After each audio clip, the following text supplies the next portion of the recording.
Recently, I replayed Breath of the Wild and Tears of the Kingdom, and my full Tears of the Kingdom playthrough will be in the description.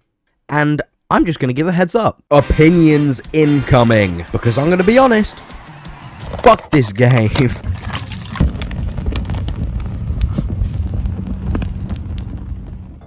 But let's go to the start.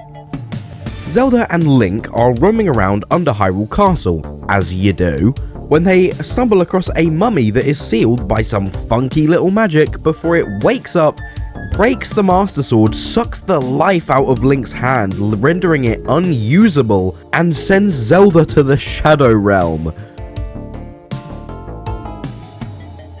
What the fuck? Why is he naked?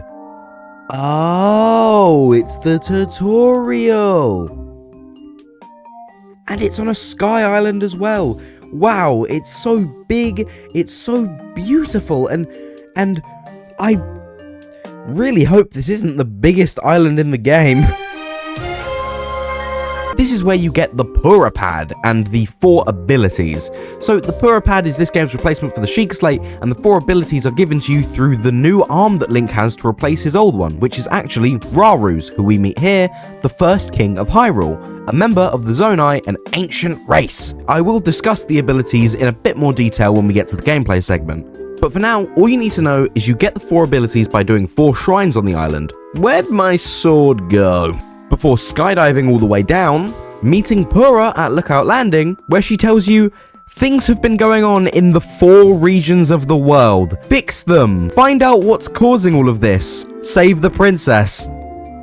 Are you noticing any similarities? Fundamentally, the game is practically the same as Breath of the Wild.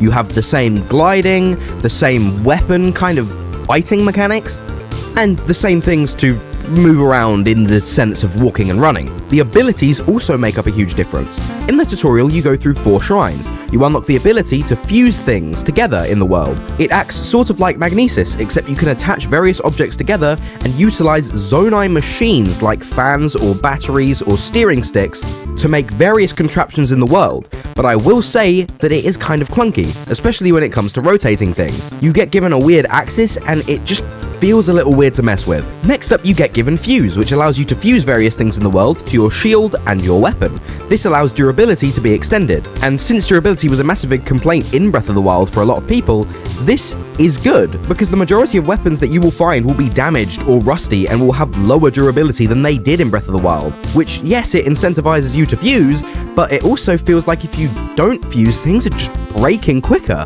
But it can lead to some fun experiences when you're fusing and messing with things to attach to you. Next up, you get given Ascend, which allows you to go directly upwards through platforms and rocks if you're lucky, and pop out the other end. This is useful in traversing, however it does feel a bit weird. It feels like a replacement for Rivali's Gale, but as Rivali's Gale was very useful in Breath of the Wild, this feels like a less useful version. It is useful in exploring, but it's nothing that's necessary, it's just kind of making things quicker. And finally is Rewind, the ability that allows you to rewind the motion of something and return it to a state where it previously was. This allows for some extremely creative puzzles. It too can be a bit finicky. Since you're reversing time, it only reverses a certain amount, and it depends heavily on what you're rewinding, on whether it'll be useful or if it will just be weird and end up messing things. It was very useful for cheesing things though, I will give it that. Overall, I think the abilities are nice. I think they are very useful, however I think their implementation was a bit clunky, and that kind of doesn't sit right. Breath of the Wild's abilities were a lot less complex, and of course this game wins in the regard of complexity, but the problem is, because they were simpler, they were easier for the developers to master. These abilities in Tears have so many nooks and crannies invested into their techniques and mechanics that it just feels a bit off to use sometimes. The next main switch up of the gameplay is the Sky Islands and the Depths, the 2 different layers of the map that were added. Breath of the Wild only had the surface, whereas this game lets you go from the surface up to the sky or down below to an entire inverted version of the kingdom underground. And honestly, that's really cool, but it feels like wasted opportunity. The Sky Islands were such a huge part of the game's marketing that I thought they'd be everywhere, but there's only a few Sky Islands in comparison to the size of the surface and the depths, and none of them are as big as the tutorial island. You have such a big expectation for these islands set by the fact that they fit the whole tutorial on it. And the tutorial on itself is a complaint I have, because I feel like the tutorial is structured like the Great Plateau just for the sake of it. And this is a glaring issue that I will comment on a little bit more later when it comes to the shrines. The depths also, as big as they are, feel underutilized. The way you unlock the map is extremely tedious, and there's not a lot to do. There's a few mine shafts that have chests with collectibles in them, and there's a few boss battles that you can find scattered around. But apart from those mini bosses, the depths is kind of pointless to explore, and it's definitely hindered for me by the fact that half of my entire playthrough was spent walking around the depths just trying to unlock its map. The gameplay is a little bit troubled for me, but let's move on. The characters in this game, at least the ones that you meet during the modern day, mostly return from Breath of the Wild. The people that helped you get to the Divine Beast in that game, aside from Teba, who is now gone in favour of his son, Tulin, are now taking the centre stage as the important characters, being helpful throughout their respective quest lines and obviously having a bit of development throughout it, gaining the courage to eventually help you and defeat the Demon King at the end. But another big characterization is the people of the past. You see, when Zelda disappeared into the Shadow Realm, she was actually sent back in time. And through cutscenes, we get to see her interactions with the past of Hyrule leading up to the imprisoning war that sealed the Demon King under the castle in the form of that mummy that awoke at the start of the game. We get more characterization of Zelda and how she feels on Link throughout the game, and we get characterization of the first King of Hyrule, Rauru, his sister, Minoru, and the first Queen of Hyrule, Sonia, along with a lot of characterization for the evil big bad Ganon, along with him just aura farming the whole time.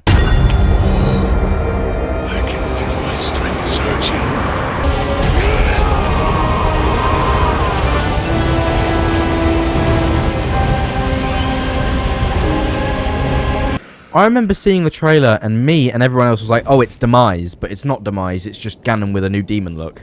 But think of these characters as getting characterization similar to how the champions got them in Breath of the Wild through pure cutscene.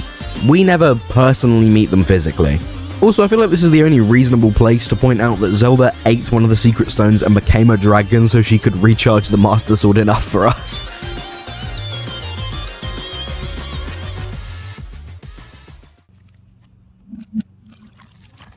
It's the exact same as Breath of the Wild. You have side quests and shrine quests, and all you gotta do is, for the most part, follow the yellow on the map. I don't have a problem with that. I like knowing where to go. Okay, bye-bye.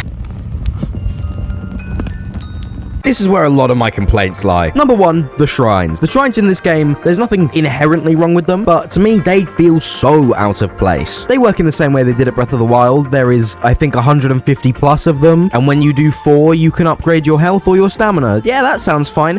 They feel like they shouldn't exist in this game, I'm sorry. In this game, the shrines feel like they only exist because shrines were in Breath of the Wild, and I understand that they want to keep some familiarity, but this is one of my biggest problems with this game. It just tries to be Breath of the Wild, and there will be more on this. I think they could have done so much creatively with this game, but a lot of it feels like it's just shrunk back to doing things Breath of the Wild did because Breath of the Wild worked. If it ain't broke, don't fix it, but then don't switch it up into some weird Zonai shit. There's no proper... I don't feel compelled. This isn't ancient tech, it's just a glowing green rock that offers a challenge because the last game did. The towers in this game, they're kind of similar. There's 12 of them again, I'm pretty sure. They are the same as in Breath of the Wild, but you don't have to climb them now. You just get shot up and it examines the sky and the ground. At least the towers have a really good aesthetic change. I think they make sense in the world, but it still doesn't make sense for all the Sheikah tech to disappear. The memories! God, the memories! Or the tears! So across the map there are hieroglyphics painted into the world that feature a dragon tear that will show you a cutscene of the past. You don't find these in order, for one. In Breath of the Wild, it makes sense to find the memories all jumbled up, because you're remembering the places as Link is. But in this game, it makes no sense. They have this just because memories existed in Breath of the Wild and they needed a version of memories for this game. So they scatter them across the map and then they still are out of place even though they're trying to tell a cohesive story. You're always going to get them out of place unless you know exactly where to go. and it doesn't have the context here. It could have been helped by having them unlock chronologically, but they also just feel fucking useless. They're good for characterization and they make sense, but again, they feel like they only exist because Breath of the Wild did it. And the depths. The fucking depths. The way you sort out the depths is through light routes, which are mapped to every surface shrine. So that's right, in order to unlock the map of the depths, you need to do 120 light routes that are spaced out just tediously enough where it's not super apparent where they all are, and some of them light up like a massive chunk, and some of them light up a millimeter of the map. It's tedious for the sake of tedious. It's a neat idea. Oh, the shrines are light, so downstairs, down underground, they're going to do light as well.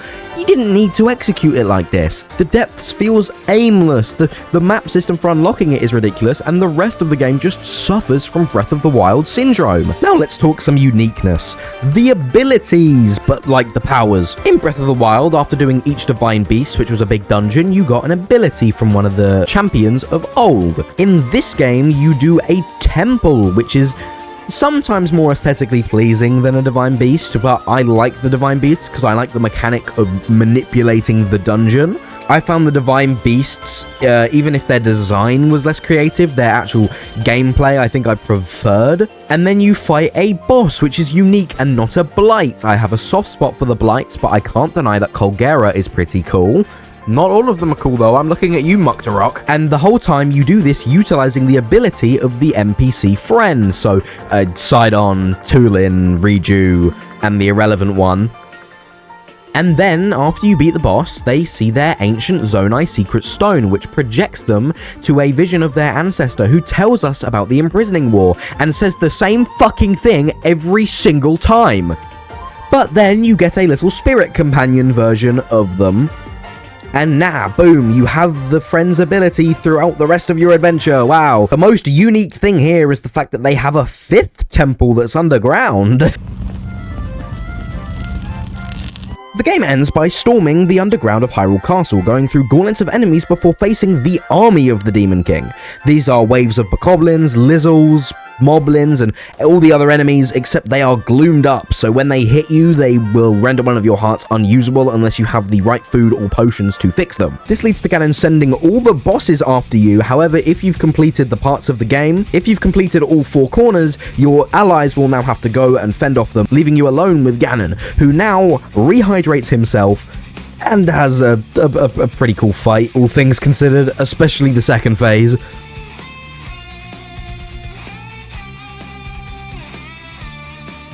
Which is this.